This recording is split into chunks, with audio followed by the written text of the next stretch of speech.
Yo, what's good everyone? This is Ayo Boxing with Madiba, and we're here to talk about Regis Prograis and his performance against Danlito Zarilla. So this past Saturday, Regis Prograis had his first title defense and homecoming fight in New Orleans against Danlito Zarilla.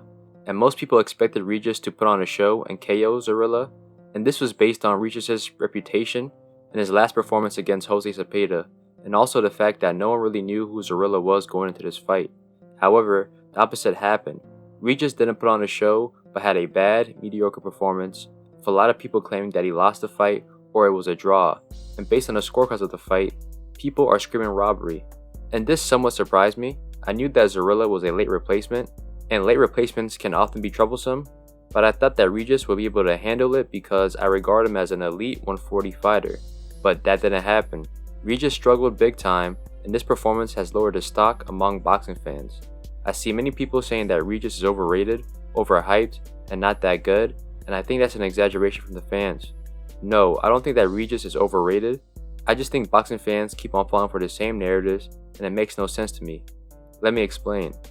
Boxing is considered a sweet science, and just like every other scientific field, boxing has its own scientific laws. One of those laws is styles makes fights. This is something that's commonly said throughout boxing discourse. It's kind of a cliche. However, this scientific boxing law is often ignored in pre-fight and post-fight analysis. And this fight between Regis and Zarilla is a prime example of this boxing law. Styles make fights.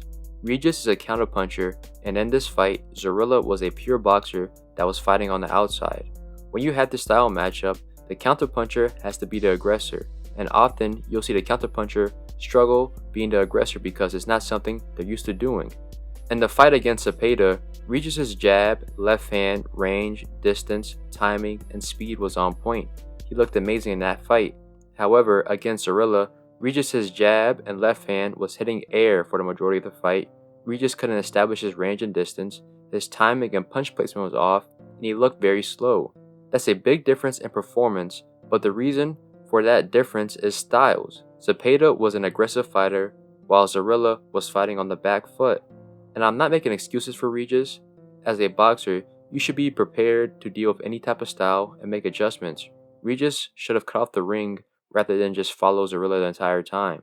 But you shouldn't write off and dismiss a boxer based on a bad fight. A perfect example is Teofimo Lopez.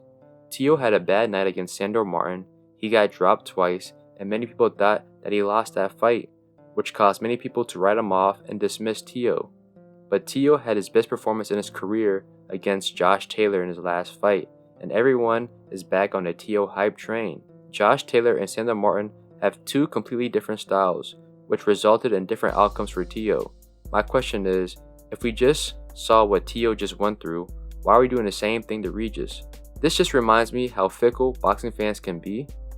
This fight was a disappointment on all levels for Regis.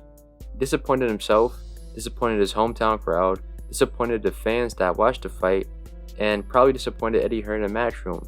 Maybe it was the nerves and anxiety of fighting in front of a hometown crowd. Maybe it was a late replacement that threw him off.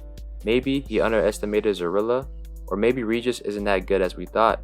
Maybe it could be a combination of all those things. Regardless, this isn't the end for Regis.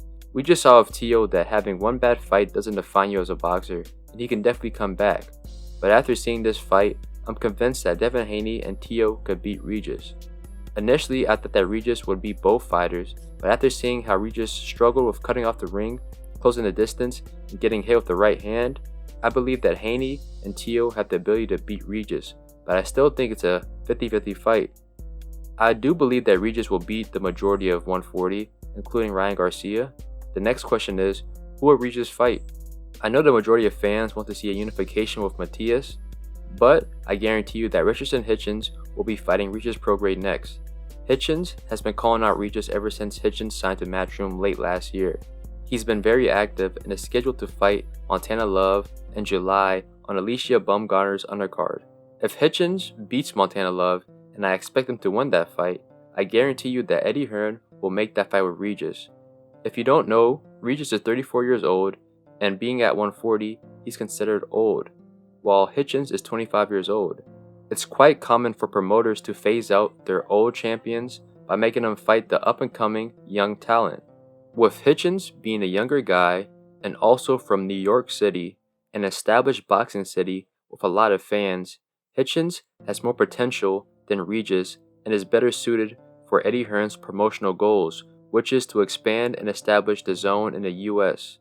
And when the fight does happen, I'm picking Richardson Hitchens to win and beat Regis Prograis. But who knows, this is boxing, anything can happen. But thank you for tuning in with Ayo Boxing from Madiba. Hit like and subscribe, and more content is coming your way.